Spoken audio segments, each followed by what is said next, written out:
Hello, I'm Stephen, this is Mick, and today we're going to be talking about the topic of rebooting society. Before we begin our discussion, we just want to say that this is only a discussion. There are no right or wrong answers. These are just our thoughts and opinions which can and will change. Neither of us are experts on anything. We are just two dudes talking. This is going to be a continuation on our Rebooting Society series. So we have already done 3 parts previously, and I'm just going to quickly go over the highlights of them now, but obviously, if you can, check them out. Get a bit more context there. So basically, our scenario for why we're going to need to reboot society is that all electronic data has been wiped from computers, so everyone's records are clean, so we've got to kind of start again. Buildings, population, natural environment, that's all still intact. It's just that we're restructuring things. We have enough resources to last us a year. The main reason that we added this in is that we want some time to be able to make decisions and not just have to force everything in at once. So if some things take a little bit of lead time, we've got that allowed. We came up with some fundamentals that underline our new society. So our mission statement for this society is every human being being able to achieve a fully realized state of being and living a rewarding and fulfilling life. So that's what we're aiming towards. We had some basic human rights that we said everyone should be guaranteed. Food and drink, security, shelter, health, education. And then some principles that underline everything we do and all the decisions we make. Transparency, honesty, agency, accountability and repercussions, and compassion. So after that, we started talking about, okay, if we were to reboot society, how would we approach it practically? And then we went about this looking at Maslow's hierarchy of needs and then covering each layer from the bottom up and discussing, okay, how would we go about ensuring each layer?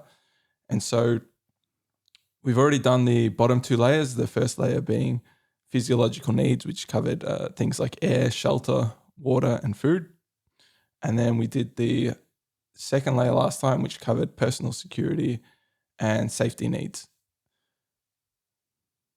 So a few things we brought up as well when going through the layers is that we want to make sure that each layer is as solid as possible, because if we start building on top of it and it's compromised, that's just going to bring everything else down. There's no point in going higher without building up the lower layers first, because then it's all just going to topple over. It's a pyramid. If you've got a bad structure, it's not going to work out very well. So just wanted to keep that a note, just to also keep us aware of that when we're discussing these high layers, that we, again, need to make sure that the lower layers are still secure. So Mick, is there anything else that I left out on the previous discussions that you wanted to bring up? I think you covered it pretty well. Yep. Okay, cool. Getting the foundation right. That's good. So today we're going to be talking about layer 3, which is love and belonging. Before we get into it though, I just wanted to mention that the initial 2 layers, the physiological and safety needs, they're more physical, and we can kind of quantitatively assess how we're doing at it. Like if people have food, we've kind of met that measure of, physiological needs. If people have water, access to air, shelter, all that stuff, it's kind of like you can tick boxes for that. Love and belonging, and the one after it, which is going to be esteem, that we'll do after this one, they're a little bit more, well, they are psychological, so they're a little bit more abstract, more based on feeling. So it's going to be interesting to see how we go with this discussion, because, it's a little less tangible, a little more qualitative. And being engineers, we kind of, I don't know about you, but I kind of like numbers, but it's also good to play in this kind of qualitative space as well. Yeah, is there anything along those lines? No, I think you captured it well. It's going to be a challenging topic, probably particularly for us as having backgrounds as engineers. So it's going to be a bit of a gradient, so a bit different to what we're normally used to. Yeah, I'm looking forward to the challenge though. Like, of course, it's, although we are engineers, we like numbers, we like to have tangible outcomes. It's really the problem. Well, specifically for me, I don't know about you, it's more the problem that I'm obsessed with. I don't really care so much about the outcome. So as long as there's a problem there to keep solving, and that's why I'm kind of drawn to these kind of problems as well, thinking about, for example, feelings and love and belonging. You can't get a number at the end of it. You can't say, okay, we've solved it. There is nothing to solve. So, it's just an infinite problem. And for me, that's what excites me. It's like, I don't care if I ever get to a solution. It's just continually developing that and continually looking at it. Yeah, it can never have a perfect solution. So it's always engaging, I guess. And the other thing to mention, not to get on too much of a tangent, is that when you have these problems that you can't put a solution to or a number to and say, yep, it's solved. If you're interested in continuing to solve this problem, you have to attack it from different angles and continually look at it from new perspectives, which just builds up your own understanding, your own knowledge of not just the subject that you're looking at or the problem that you're trying to solve, but everything else around it, which is why I think it's really cool. So something that's impossible to grasp, you end up learning so much around it, even though you're not ever getting to the, end point of it. It's a very good point. It's like training. It's a good form of training to keep an open mind, I guess. And so, if you've got a finite problem that you can get an answer to, I guess when you get that answer, you close your mind. So when you have a problem that is always relative to its time, I guess, it's always going to change. And so that forces you to keep an open mind consistently. So, yeah, that's probably what's fun about it. Yeah. A couple more things I wanted to mention, just looking at my notes before we get into it. I think here it's going to be, and I'd like to get your perspective on it. Self-reflection, honesty, and compassion, I think, are going to be key components to actually both of these layers, looking at love and belonging and esteem. So I'll probably, in my talking about it, I'll bring those up consistently. So I just wanted to highlight that here, that I think those are the most important traits to build up in ourselves in order to fully, or get the most out of these things. And again, no solution, but I think that kind of helps us along the way. Yes, they're probably the key factors. All right, Mick. So the layer 3, love and belonging, this includes things like friendship, intimacy, family, and sense of connection. So, Mick, to kick us off, what is love? Yeah, that's not a hard question at all. Thanks for throwing me the hot potato. It's an interesting. It's a challenging sort of definition to make, I think. So I'm going to start, because maybe this is the engineer in me coming out. I'm going to start. I think I'm going to start from a biological or physiological sense. So I think love and I don't know how to separate the two at this point, but I think both of them are probably our highest level of emotional connection, or one of our highest levels of emotional connection. Maybe you have an opposing balance to that when there's violence and anger and someone flying off the handle. But I do think it's something very primal. It's something that we have all built within us innately. And it is something that we feel. And I'm sure the science would show that there's depending on the type of love, there's a lot of different chemical reactions that would happen within your body and your mind and all the rest of it. So I would say from that point, it's definitely physiologically and biologically connected to us in a very strong way. And then I guess you would swap it to, you'd probably move over to spiritual. And I think love and belonging is an important trait in humans. I think without it, we could possibly find surviving very difficult. I think the fact that we have connection with other people, we're able to connect to them on a level in which we can share intimate thoughts, ideas, and just even everyday sort of mental challenges that you go through. So I think without that love and belonging, an individual is going to struggle a lot going through life by themselves. And that's probably why it's innately built within us. And it probably is why it's so strongly has such a strong physiological or biological sense. It's a survival or a survival mechanism in us. That's what we need. Maybe it comes from us being a bit more herding animals. We're not predators, so in order for us to survive from an evolutionary sense, we needed to congregate. And I think all of those factors weigh in, I guess. So it's probably not a very clear definition of what love and belonging and whether you separate them, but maybe that's the spectrum in which I see it fit. Yeah. I mean, I don't think it is going to be one that we can quantify, but I think that's a good start. I do agree with you. I think it is something innate, and you could argue, okay, is that something that was weeded out through evolution? Like you said, we are herd animals. We need to stick together. We need to work together. We're not the physically strongest animal out there. We need to actually work together and outsmart, the other predators that are out there. So you could kind of make an argument, okay, that love, belonging, connectedness came from survival. And this is something that when I see like television shows, for example, I don't really watch it that often, but a show like Star Trek where they sometimes depict civilizations where they're just a warring, like completely warring species. Every single one of them is like angry and anxious all the time. Like they're always fighting each other. I'm like, I just don't see how they could advance to like the level that they're depicting, especially space traveling or spacefaring species. I'm like, if they were all individually that aggressive and fearful and backstabbing, I'm like, I don't see them even getting to that point. That it really, when I see depictions of,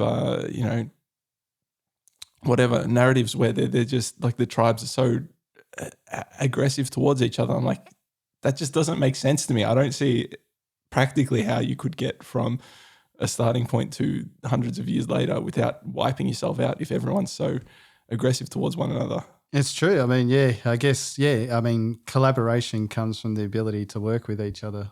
I don't know. I think we had discussed this in a podcast before. I don't know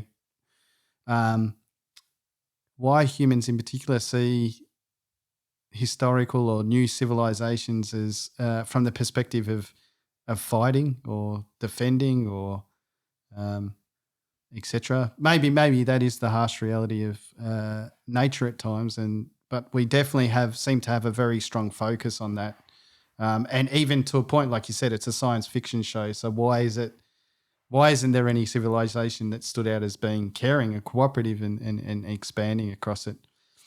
It brings up an interesting point. To basically have a good feeling of love and belonging means that you have to expose yourself. You have to be maybe vulnerable, and that takes a high sense of bravery.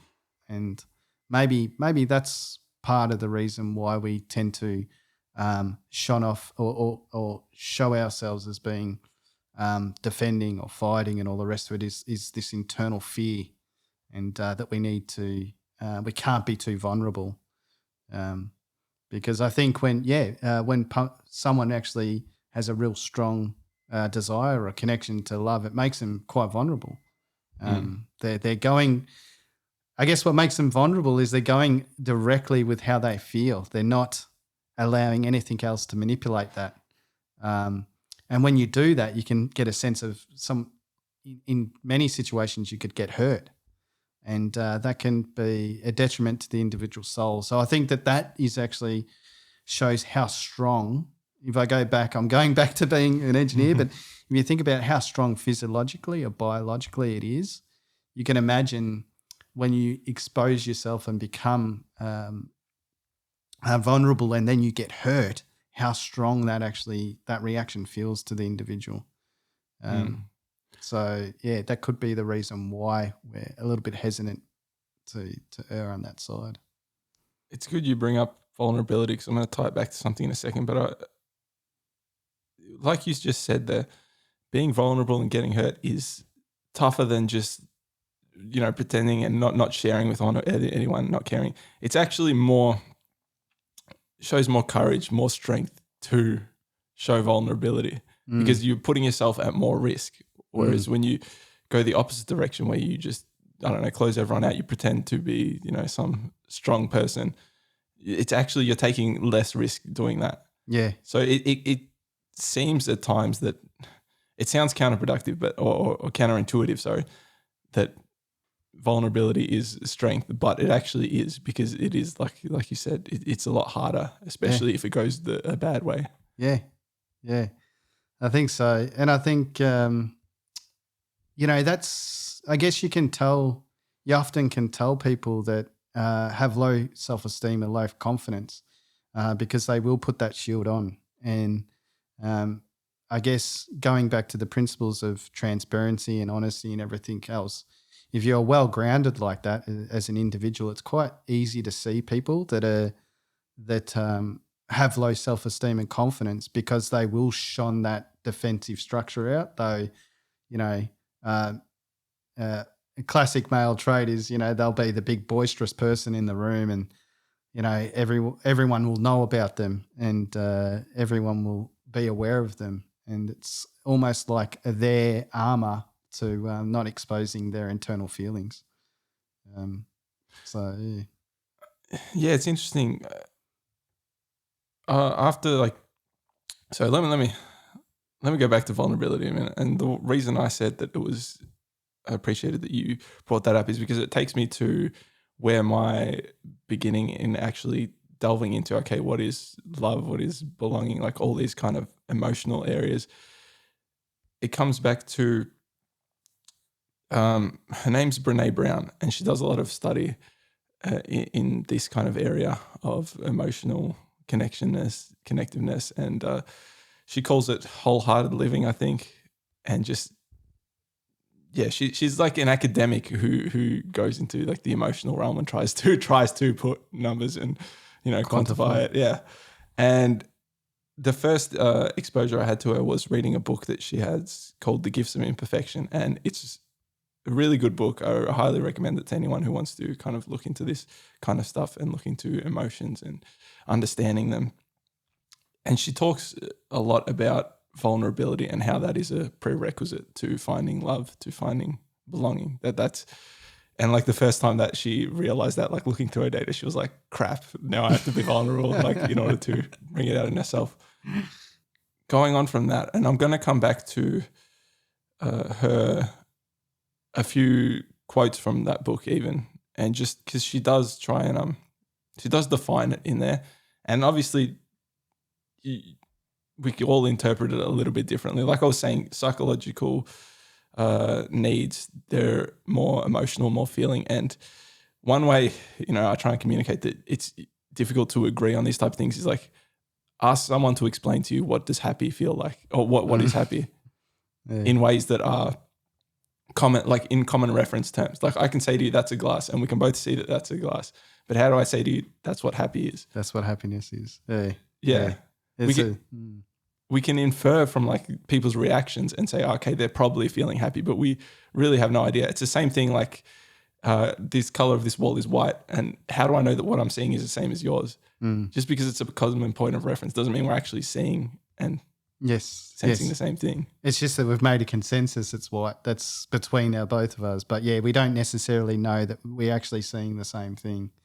And I guess, happiness is the same. And that's probably why it is difficult to put a definition of these, because I guess it's the eye of the beholder. It's the individual's perspective and how they perceive the world and how their emotion, how they physiologically, how they react to the surrounding environment and people and animals or whatever are in that space. So yeah, their definitions of these are intimate. They're individual and very intimate. And it's not that we can't share the same elation. I guess the common thread between them is the maybe I'm going to probably go back to this a bit. That physiological, biological response, that's probably where the common point is. So maybe we can reference our feeling of happiness because we both have an understanding of what it feels like to be elated. But to internally describe all the mechanisms for ourselves at that point is probably very difficult to do and somewhat different. And the other thing I was thinking along those lines is, can we even measure, like for example, elation? How can we tell that someone is more or less happy, more or less sad than someone else? Is that even something we can really do? Is it something that you need to quantify? Is it even that? I mean, do you need to have the same level of elation that I do in order to feel that same response for yourself? Maybe not. The thresholds might be different. You might have someone that needs on the topic that we're talking about, you might need someone that actually needs a lot of love and belonging, and other people that actually don't necessarily need a significant amount of that. And yet they both feel, they could both feel quite content with themselves and others. So, yeah, I guess, quantifying it might not be that valuable. Yeah. That's also, this is a little bit of a tangent. It goes into a broader area that I'll hope maybe one day we'll do sort of a topic on it. In that a feeling, we try and grade it. Okay, this feeling is this, whatever, is 10, this feeling is 5, whatever. There are multiple ways that you can get to like that level of feeling. And yet sometimes we try and, if it's through work, if it's through doing something that takes there's a lot of hurdles in the way to get to, say I want to go, an example for a friend, he likes going out and drifting. He likes drift cars. And so he was going to buy one, do one up, and then go out and get that feeling of happiness that he's looking for. And I asked him, and I'm like, that feeling of happiness that you'll get after going through all these steps to get to out on the dirt and drifting around, how different is that from you spending time with your son, who's like 1 year old, like very young? And he's like, it's kind of the same. So I'm like, why are you bothering with all these steps? Like it's perfectly fine to do that. But if you're having to do all these steps that you dislike, that are going to be annoyances, are going to be pains to get to that feeling, why not just do something small that already gives you that feeling that you can do almost immediately? Yeah, I think that's an interesting case. I would say that you need variety. It's almost like training. I would say that you couldn't, okay, so we have this love and belonging. Let's say you had an intimate partner. I don't think that's enough. I think the variety is actually important as well. So basically in his case, maybe, and I was thinking about this as well while you were speaking, is that this comes back to our internal motivations, and sometimes we don't understand why that's the case. So like, why does he actually like the drift car? What happens to him that actually makes him have that desire? Because some people, you put them in a drift car, they want to get out straight away. Like that's dangerous to them. So there's this, I'm going back to it, the biological response happening in that individual, and that's what they're striving for. And why it happens to that individual, I don't know if we fully understand, but I guess what we try to do is we try to explain it. We try to provide reason why. So like if I asked him, well, why do you like drifting? He'll tell me all the little things that relate to why he does it.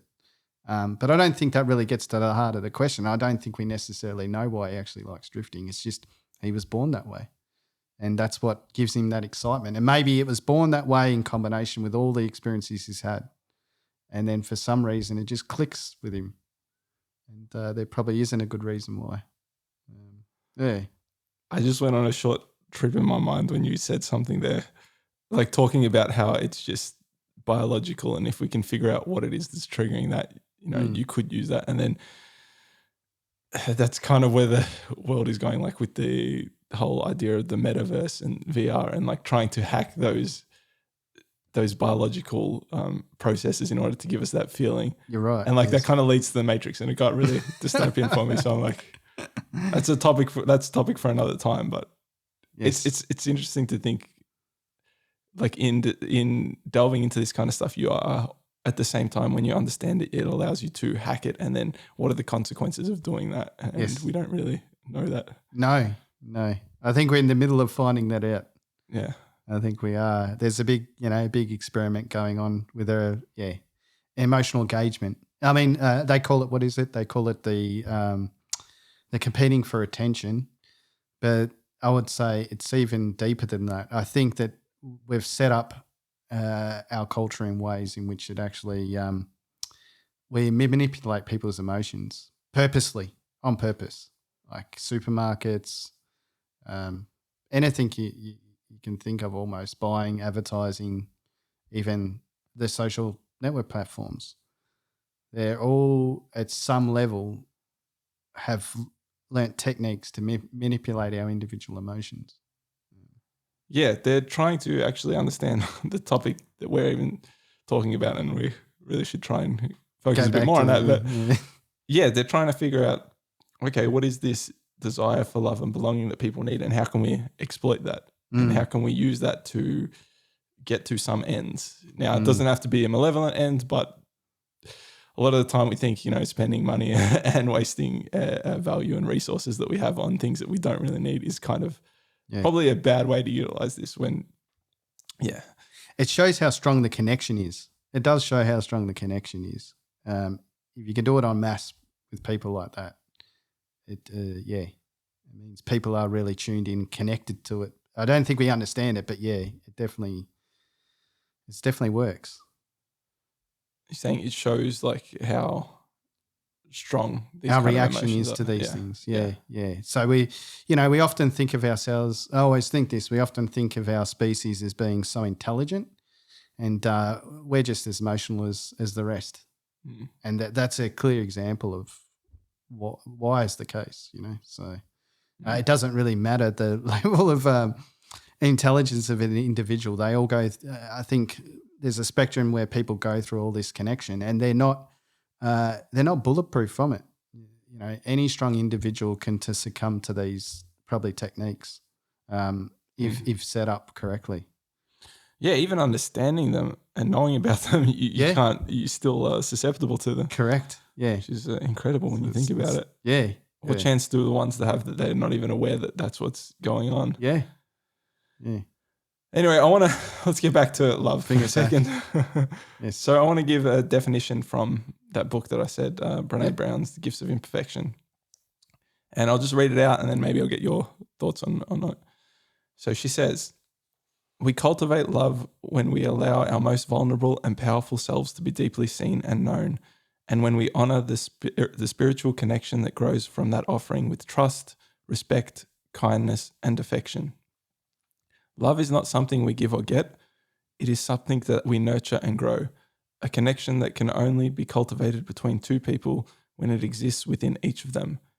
We can only love others as much as we love ourselves. Shame, blame, disrespect, betrayal, and withholding of affection damage the roots from which love grows.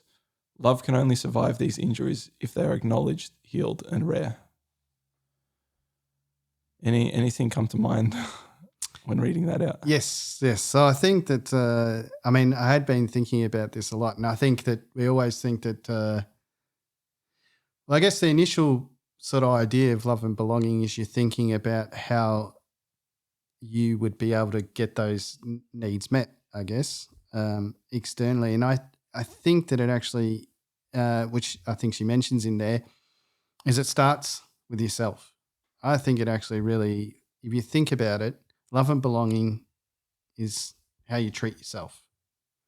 And that really sets you up about how you can then nurture and grow. I think she used the words there, nurture and grow that outside of yourself. So like, if you're a bitter individual, good luck trying to find a real loving connection or a feeling of belonging, because there's something internal in you that's preventing you to get to that emotional response or emotional reaction to it. You're preventing it because you're basically blocking the ability to be vulnerable. You're blocking those factors that are important: transparent, vulnerable, trust. All of those, by being a bitter individual, you're blocking it, and so you can't grow it. So you could be a really bitter person and say, "Oh, why doesn't anyone like me?" Or why don't I have any friends? Oh, they're just, people are just stupid, or, what idiots, and all the rest of it. The problem with that mindset is it's only a detriment to yourself. And you're not going to find anyone to connect to because you're just going to bring them down with it. So I think that, for us to foster this, for us to really, allow it to grow, it takes each of us individually to internally go, find your own love and belonging to yourself. It's good that you picked that out. That was something I was going to ask you further on. can we love others without loving ourselves first? Well, that's how I would phrase it. But that's what she says there. And when I first read that, I thought about it like from both perspectives, trying to figure it out. And I couldn't come to a conclusive answer. Like, can you just love someone else without being able to love yourself? And I actually don't think the saying it's true or false is that important, to be honest. But what I will say is I think it's more useful and more effective if you can love yourself first. And I want to say that through,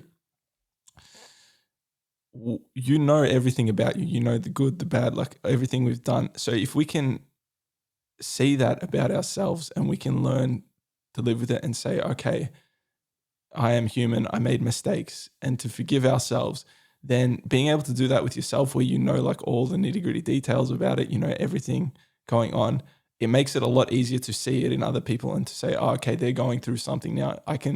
You have compassion for them now. I can understand what they're going through. I can see that they're human, and I can, you know, get past that, and I can still love them even though they've done something that maybe I disagree with or I don't appreciate. So like I said, I don't know if that is necessarily true that you can't love others without loving yourself, but I don't think that's what's important. I think what's important is that being able to confront like the worst parts of you and say, you know what, it's all right, you're still human, I still love you for it. It helps you to be loving towards other people. It's quite a good question. And I agree it probably doesn't have a direct answer. But what I would say is that I think there's a lot of people that believe they love someone. And if you really look deeply, they probably don't contribute the factors of love to that individual. So, okay, so how can I give an example? So let's think about, I'm going to do an extreme case here. Let's think about what domestic violence is and how it starts off, right? So domestic violence, you know, or any relationship starts with some feeling of connection or love, generally. Maybe in the initial beginning, someone was contrived or manipulated into the situation, but a lot of domestic violence situations start off the couple love each other. Now, I'm going to put gender in here just for the purpose of the story, but I think it can be flipped on either side. So let's say you have a man that's in that relationship and doesn't love themselves, but believes strongly that they love the other person, right? So I think they can show what they believe to be love. So they have a strong desire for this individual. They believe they care about the individual, and they actually have, if we go back to that physiological response, they feel that connection, right? But if they don't love themselves, what ends up being as a risk is you can mistreat the other person. So what I mean by that is that the individual might love themselves and then all of a sudden they feel a sense of low confidence or whatever triggers them in that situation. And because they don't have that grounding and love internally, they're going to switch. They're going to switch into this feeling of aggressive, a feeling of hatred, because they just feel like they've got robbed of something, maybe possibly in a moment. And then that externalizes on their partner. Now, normally they would never want to treat their partner in a particular way. But a lot of those cases, I feel,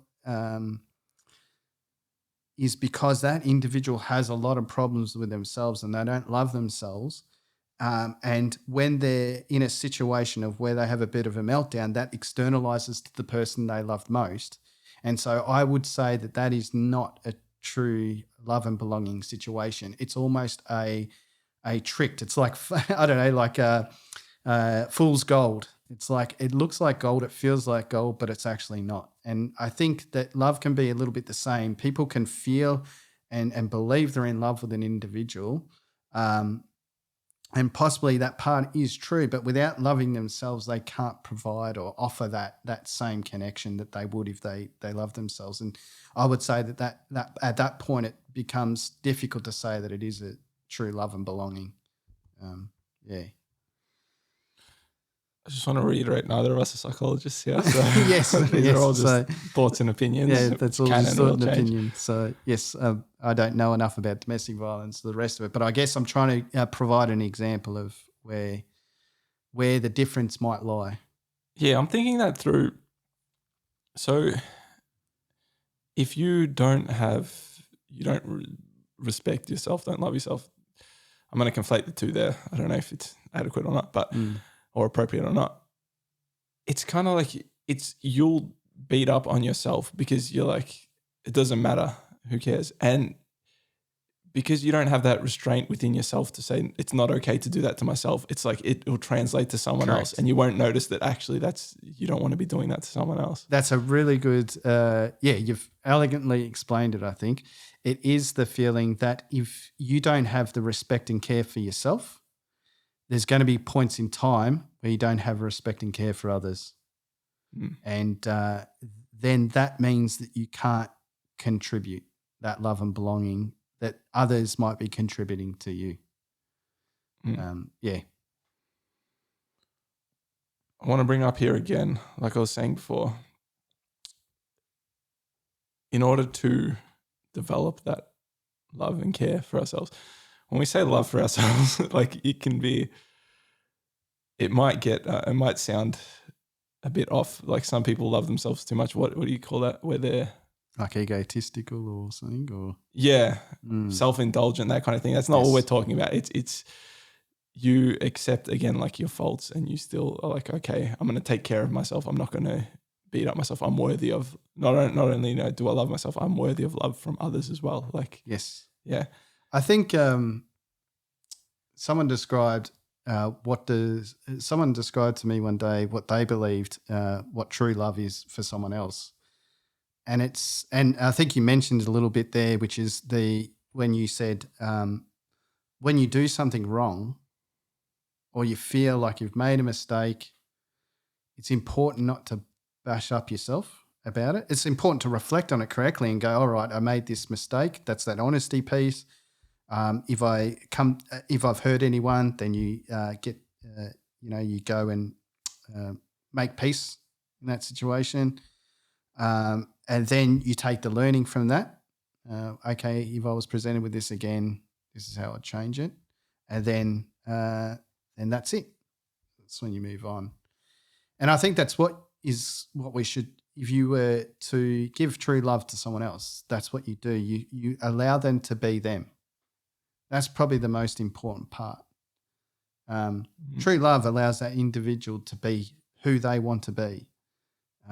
It becomes less so when you want to start to control or to change who they are. And I think that's important. Yeah. So I think if I'm picking up what you're saying, in learning to love ourselves, we're practicing the habits of reflecting on something and saying, okay, we're being honest about it. We're not saying like, if we make a mistake, let's say, we're not saying, it was someone else's fault. We're like, okay, it was our fault. Like we're honest about that. We can accept that. And then we're having that self-compassion to be like, we, same thing, made a mistake. That's okay. We're going to have to pay for it because that's what compassion is. That's one other thing I want to bring up, and that I learned through Brené Brown's book, is that the term compassion, we throw it around a lot, but for myself personally, I didn't understand really what it meant, not properly anyway. And it's the idea that we can understand like someone's human. We can say, okay, you made a mistake, but they still have to pay. And again, this comes back to accountability and agency. Our fundamental principles is that you're still accountable for those actions, but we can forgive you for those actions because we understand Correct. that no one's perfect, that we make mistakes. Yes. And so learning to do that, to self-reflect, to be honest with ourselves and to show compassion towards ourselves, we're actually practicing those habits. So when we, like you said, when we see it in someone else, we can reflect on what they're doing. We can be honest about it. And then we can say, it's okay. I understand that was an issue. Like I'm still going to hold you accountable for whatever it is, but we'll get past it. And that's okay. Yeah. Yeah, I think that's as clear cut as it can be in a lot of ways because without being able to forgive yourself in moments, you're going to find it very difficult to forgive others. And that is the sense of belonging. The sense of belonging is to realize we're all fallible, right? I was going to get to that. No. Yeah, and I think it's really down to intent. It's not. I think what is different between when someone makes a mistake is their initial intent.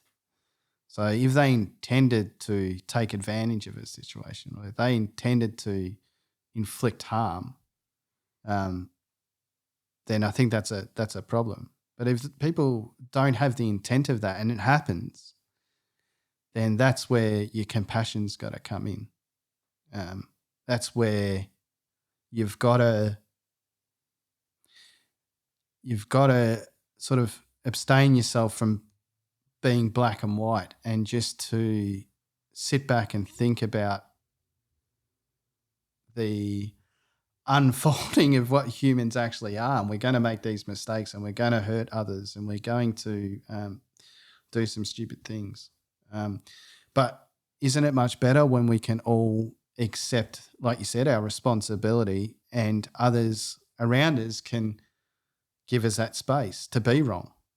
That's when I think you have a real strong connection. That's when you really have that sense of belonging. When you've got a group of people that you can, there's no judgment there, you know. Yeah, well, okay, you made the mistake. Don't worry about it. That's fine. We'll find a way around it. That's when you have a real sense of belonging, I think. Yeah, I definitely agree about intent being important. And, you know, if someone does something and it goes a way that you weren't thinking, and then they say, this was my intent with it, you can step through and be like, okay, if that was your intent, why did it result in these actions? And then you can say, okay, at this point, this is the reason that, you know, I felt this way about it, even though your intentions were something else. And then you can help each other out. And yeah, as long as it's an honest mistake, like as long as it's not your intent was this, but you still did something else, even though like you knew it was going to happen. Yeah, as long as it's an honest mistake, then yeah, hopefully we can understand each other enough and be like, okay, let's get past that. Yeah, I want to get onto belonging because it is a bit distinct from love, at least in the way that Brené Brown puts it, and the way that I'm understanding it. So again, I'll read out a quote from the book that I've got written down here and then get your thoughts and opinions on it. So she says, belonging is the innate human desire to be part of something larger than us. Because this yearning is so primal, we often try to acquire it by fitting in and by seeking approval, which are not only hollow substitutes for belonging, but often barriers to it. Because true belonging only happens when we present our authentic, imperfect selves to the world, our sense of belonging can never be greater than our level of self-acceptance. Anything in response to that? Yeah, I kind of like the first sentence. It's bigger, a sense of belonging. What can you read the first sentence? Belonging is the innate human desire to be part of something larger than us. Yes. I think that's a really good description about what belonging is, and that it is primal, or it's this innate. Yeah, it's an innate connection. We're always going to have that desire, and yeah, can you ever get there?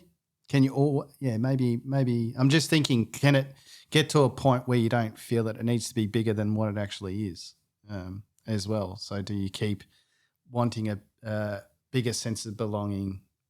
How can I explain this? Is it ever enough? Will we be? Yeah, so like popularity, is that what happens with popularity? Well, that's what I want to say, and that's why I like the way she puts it. It's belonging isn't fitting in, which is kind of what popularity is. Like, you're trying to get acceptance from people, but you're pretending to be something you're not in order to get that acceptance. Whereas belonging is you are being who you are, and someone else appreciates you for that. And so then it is enough. You don't need that. There is no, there is a cap on it. Like, you don't need to have an infinite amount of people that you belong with. It's like, okay, I have enough because these people accept me as who I am. Yes. and I can be that around it. So I guess there's a sense that you need to, I don't know, I'm trying to think through this, maybe of self-regulating. So basically what I mean by that is that I guess I'm talking outside my own personality because I'm not a person that is an extrovert and tries to get that external source of energy or whatever. But I could imagine someone that does, and the initial part saying it's bigger than themselves, I can imagine that that even though they're not tangibly connected, the fact that they've got a large following gathering, they feel a sense of having something, a sense of belonging of something bigger than them. And so and I would say that that's a trait in all of us that, again, it's a spectrum. Some people are going to have a bigger desire for that and others aren't. So if you keep having that desire, I wonder if it's something you have to regulate and check in with yourself between the two. Because I would say that the second one where she's talking about the popularity and what does she describe again about the popularity, the false part of it? Because this yearning is so primal, we often try to acquire it by fitting in and by seeking approval, which are not only hollow substitutes for belonging, but often barriers to it. Yeah, so I would say that's a logical and sort of rational response to it, because you have a desire to be part of something bigger than you. So it seems like that is the obvious action you need to take to feel that connection. And so I guess some people might have to self-regulate that. We might not all start off at the same point. And some people might have that feeling that needs to be, that they keep striving towards, and they might not ever necessarily get there, and maybe they need to, regulate it. I think it's saying that you need to regulate it. I think that's just a sign that you're actually trying to fit in instead of be who you are and actually belong with people. Again, it's all qualitative. This is just assumptions, and the way I feel about it is that the reason some people have that drive to get more and more people is because they're not actually belonging. They're not being themselves, presenting themselves authentically, which I'm going to get to in a second, and having people want to be a part of, like want to, I don't know, hang out with them or whatever, appreciate them for who they are. They're being appreciated for someone they're pretending to be, and they're like, and that's not enough. That's not actually what you're seeking. You're not looking to pretend to be someone and get acknowledgement and get fit in with people. You're looking to be yourself and have people appreciate you. And once you get that, you don't have that yearning anymore, because you're being yourself. You're being fulfilled. It's really interesting, because that goes back to, I don't know what line of discussion about this would happen, but I think there's suggestions that that we're really best being within societies of 50 or 100 people. And that probably goes along with what you were just suggesting there. So when do you feel an adequate level of belonging?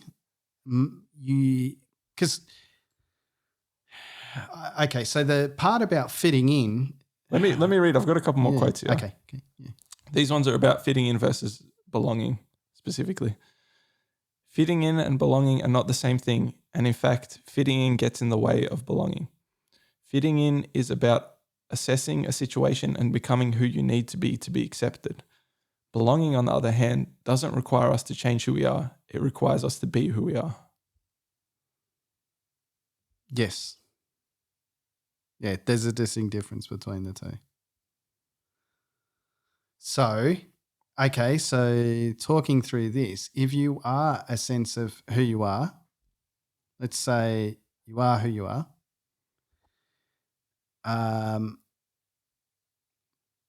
but let me think about this. I guess in every group of people, there's always going to be a small group of individuals that don't connect as strongly as some other individuals. So for them, is there a sense that there's got to, I feel like removing the whole sense of removing the whole sense of fitting in, I'm not sure about that.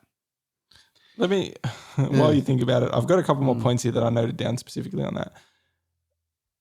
I think similar to what you were trying to get at there, it's unnecessary to fit in with everyone. You don't have to get along with everyone. We're all different people with different personalities and interests. I think a big problem with conflating fitting in with belonging is that some of us feel like we need to get along with everyone when that's just not the case. And that often makes it a lot more difficult because you end up, in trying to do that, you end up going for the people that don't necessarily accept you as much for who you are authentically. So you're pretending to be someone else, which is just a hollow victory, even if you get those people, and it keeps driving you towards that. Correct. So, okay, so this is where it doesn't come clear cut in my mind, and I'm trying to figure it out. So I'm doing this on the fly. I guess what I would say about fitting in is at some level you do that. So like what I mean by that is I will probably interact with you differently than I would interact with another friend of mine. So part of me adjusts myself in order to cater for our relationship as opposed to another friend's relationship or whatever. It's not so much so that I sacrifice my own self, but I think that there is an adjustment there. So there is a sense that we try to fit in. Now, you don't want to go to the extreme of I need to do this at the detriment of myself in order to fit in. But I think fitting in, and I don't know how to distinguish, is different. I do feel like it has a role to play here. And it also has a role to play in the fact that if I think about when I was younger and I would change groups of people, I would adapt myself in order to change those group of people. And what it did do is it built up a greater level of appreciation for different perspectives. And so without me having to try and adapt myself to fit in with different groups of people, I wouldn't have got that. So I don't know that I agree in that I think there's a point at which it becomes very helpful, but I also feel that I don't know that it's not a value as well, like you would get rid of it.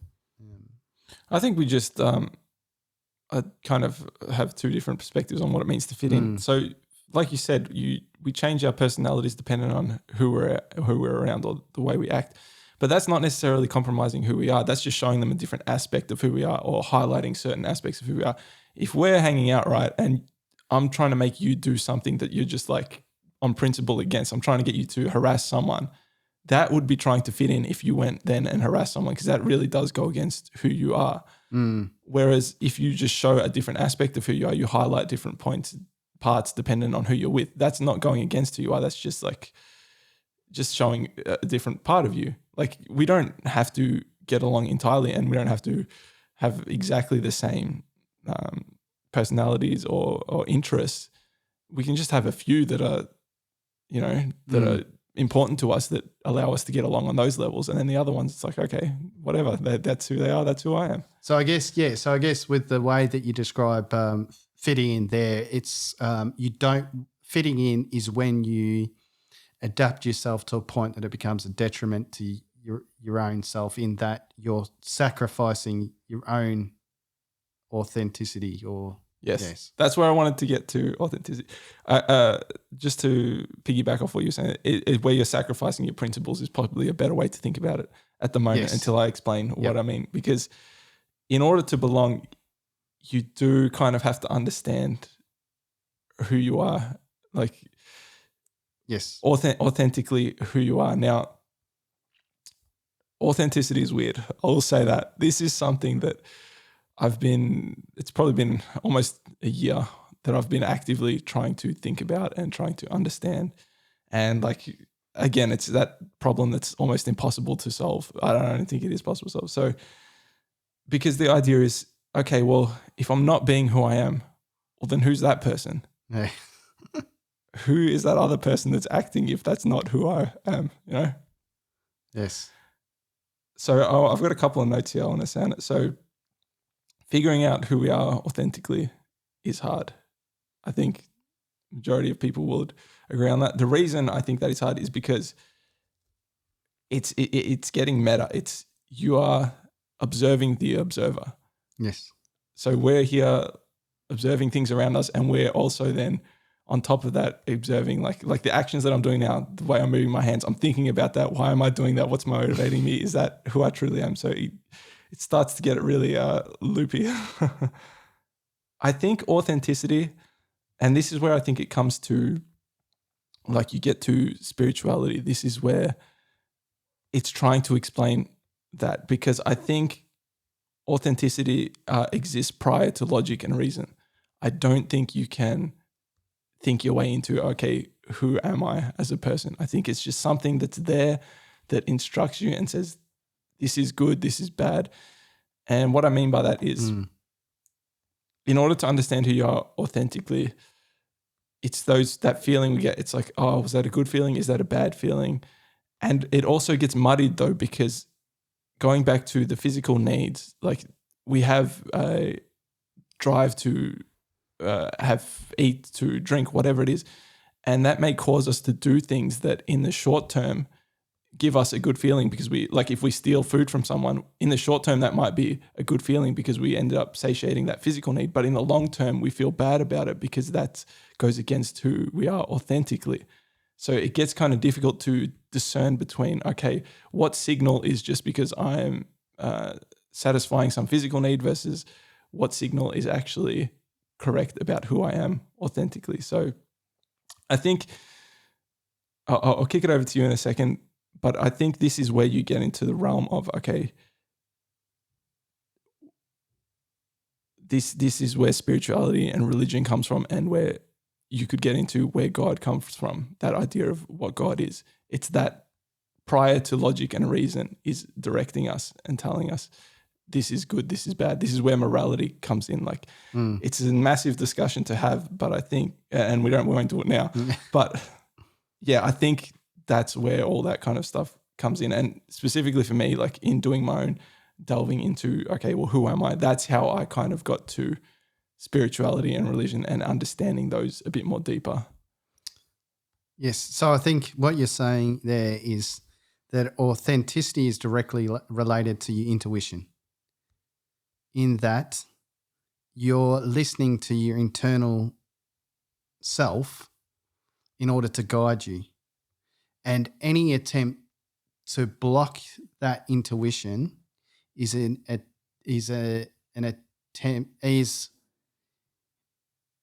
direct conflict with trying to be authentic, because you're that's you being someone else, like when you're blocking that signal. That's you, and trying to be something and that's else. when you get that bad feeling, because you've stopped it. You've stopped that. You didn't signal listen about to who you are. yourself. Yeah. Yes. And so there's a gut feeling. Like, I like the idea of the theft.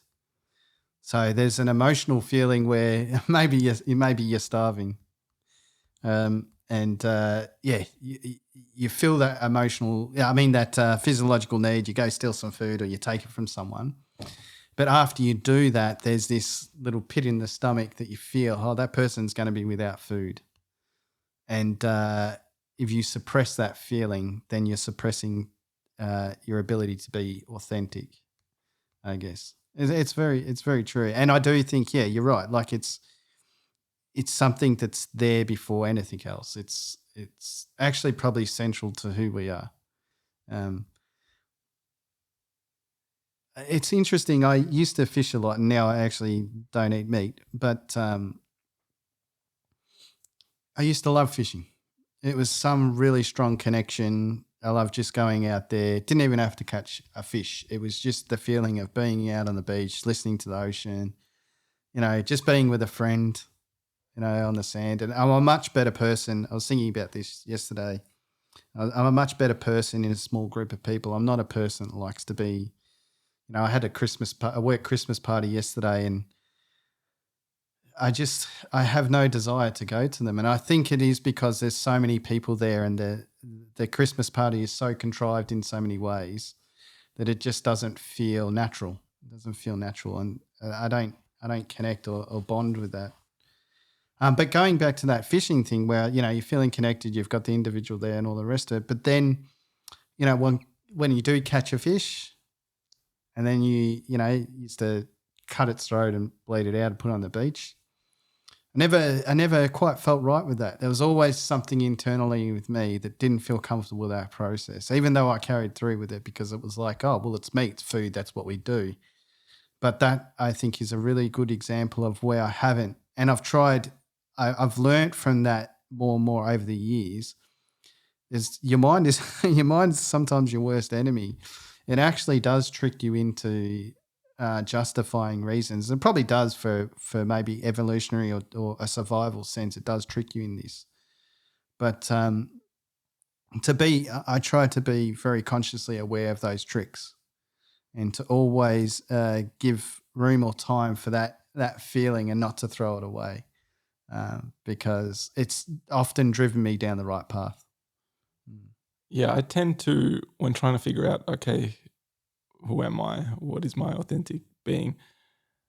One technique I use is to reevaluate in the future. Like, let time pass, wait until I'm in a good mind state, and then see, okay, did I feel good about what I did or what I didn't do? Yes. And that usually guides me, okay, yeah. Like, it might have been that in the moment I was acting because a certain way because I was, whatever, hungry, tired, anxious, whatever. But yeah, it's usually that feeling that comes second. It's not that feeling that comes initially. And so whatever that initial feeling, it's like, okay, that was that. Now let's wait and see what the true feeling is. I wonder if at the Christmas party, I wonder if that is because you weren't being yourself. Like, you were just trying to fit in around these people. You're not really necessarily being yourself, and that's why it felt off. It's actually the opposite. Okay. It feels lonely because you can't I don't feel you can have a connected conversation at those events. So in actual fact, I feel lonely in those situations, which is really strange because you're among a large group of people. But I just don't feel that the conversations have a strong enough connection that it's like I'm engaged. It's kind of like what have you been doing? You know, like it's very not on purpose. I don't think people mean to be that way. It's superficial. And I guess it's just getting a group of people that have the common connection that they all work together, but they don't necessarily all get along. And it's getting them to put them all in the same room together. And that's probably what it is. I think so.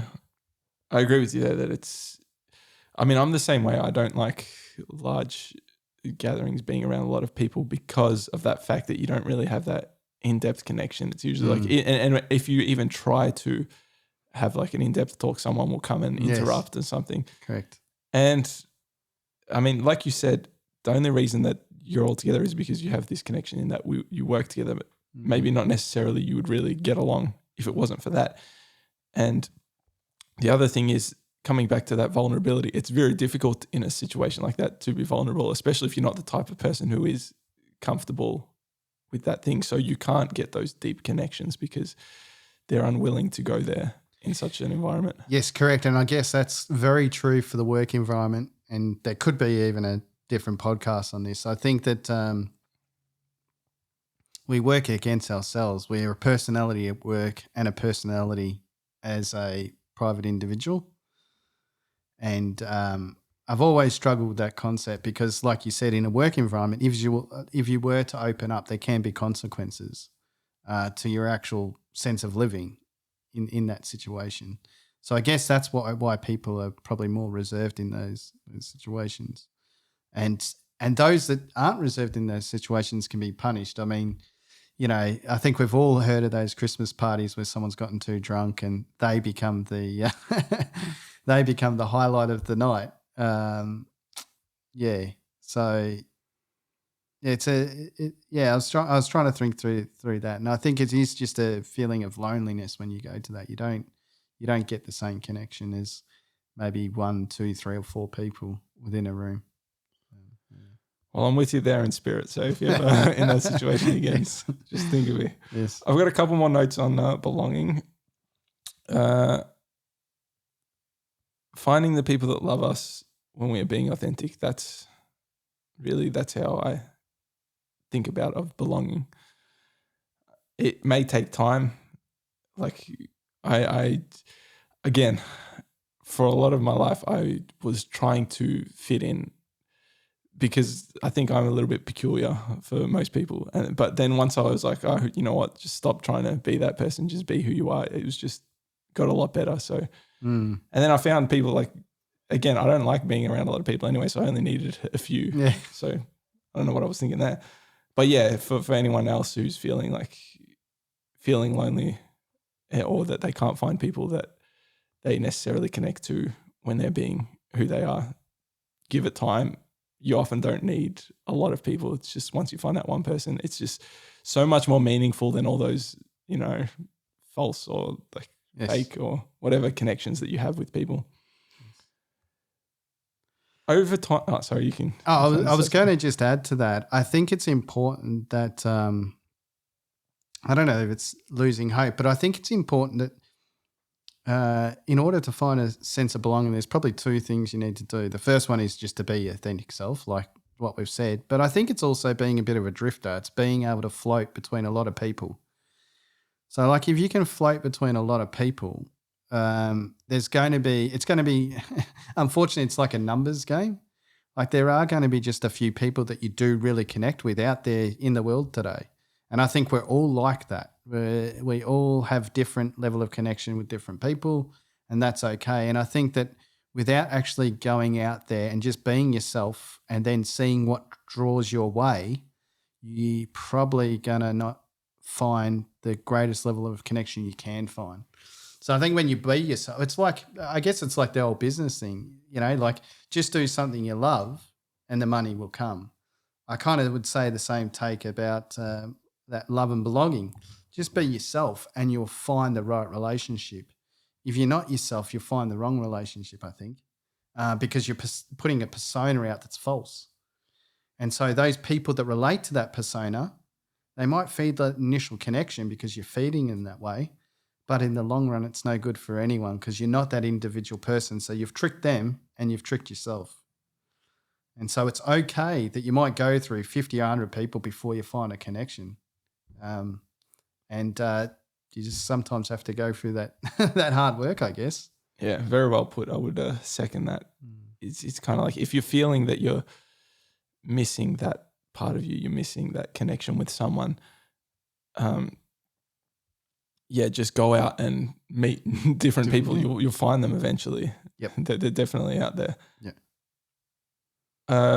Another thing is that it takes time to figure out who we are. And like, I don't know if we ever actually truly figure that out. Again, I think that's one of those problems that's just you're always building upon. So when that happens, it's important to recognize that you're changing. The people that you hang around with now and that you feel you belong with now are changing as well. It may be that when you figure yourselves out better, that you realize you're no longer really that compatible, and that's completely okay. Like the more you try and hold on to that, the worse it actually gets. You'll start to, resent the person. You got to be able to say, oh, it's okay. You're going in this direction. I'm going in this direction. We can still be friends. We can still catch up or whatever, but it doesn't have to be this like really close thing anymore or whatever it was. So that's just the other thing I would say. You can still love others without belonging with them. Yes. In actual fact, I would say that's the beauty of life. I would say the beauty of life is the people come in and out of your life. The right points in time, at the right cycle. That's what builds the memories. That's what builds.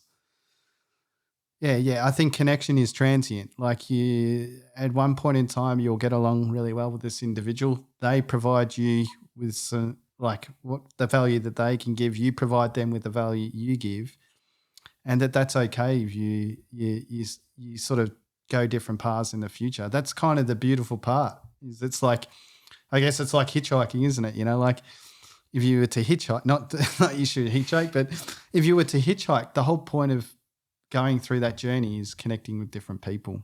And I think that's the beauty of it. Yeah, very well put. Are there any other things that you want to bring up before we close it out? No, it's been an interesting discussion. It didn't go down the avenue. Not that I had an avenue pre-planned, but it was an interesting discussion. I think it was quite cool to go through it. Yeah, I mean, it's a really difficult one to say, okay, how would you practically implement into a society of love and belonging? But I think what was important was those foundational ones. They're more important once you get them practically right. I think this kind of stuff takes care of itself. And yeah, this conversation is kind of where I wanted it to be, which was it's more just exploring what do we actually mean by these terms and kind of throwing out ideas and trying to better our own understanding of it, because I do think it is a problem that there is no definitive answer that you can say it is this, it is that. It's just, okay, let's give it our best go. It's going to be relative to each individual. We're going to have our own personal feelings about it, and just, again, being comfortable with that. That's right. I would say, because I'm a practical kind of guy, I would say this. I think that if you think about this topic, if we can draw it back to practicalities, it's those key traits in yourself and then setting up the right environment externally that follows those same traits. So if we go back to some of the lower hierarchical needs, I think particularly around that, I think, did we do access to education? Or I think at least what we were doing had a lot of educational elements around it. I think you had 3 factors to begin with, which was, authenticity. What were the 3? Do you have them? Reflection. Yep. Compassion. Honesty. That's it. Yeah. Reflection, So honesty. if, from a practical sense, that's where we want to focus. Those are what the traits in which we want to instill in young people, in the youth. That starts early. So you want kids, I think we did a podcast on school, but this is where that emotional understanding emotions and emotional needs is really important, because I don't think it's like a recipe. You can't cook up or have a recipe for love and belonging. But I think in order to get to that path or to that point, you need these factors at the beginning. So I would say practically you want to focus on those 3 factors and have a society that puts that central to the learning. And Yeah, I agree. Once more, reflection, honesty, and compassion. Yes. Okay, Mick, my song suggestion, I was so tempted to put a Meatloaf song in here. You know how much I like him, because they're generally about love, but they don't really have as much belonging message in them. So I thought I'll hold off for this time. So the song which I went instead is much more lesser known, I would say. It's called Find Me, and it's by Theory Hazit. That's spelled Theory, Theory, Hazit, Hazit. So that's kind of one that I felt more encompasses love and belonging. I like the title, Find Me. Yeah. And it feeds into that authenticity and figuring out who you are. It means it starts, the love and belonging starts with yourself. Yeah. And then the quote, I know I've brought her up a lot, but this is another one by Brené Brown. If the goal is authenticity and they don't like me, I'm okay. If the goal is being liked and they don't like me, I'm in trouble. Yes. So thanks for joining us for this discussion. As always, it's just the beginning. We'd love to hear your thoughts and opinions. I want to leave today with something else to think on. Just a short thought that I had the other day that I want to leave everyone with. Impossible may be impossible. How could we possibly know? Be well.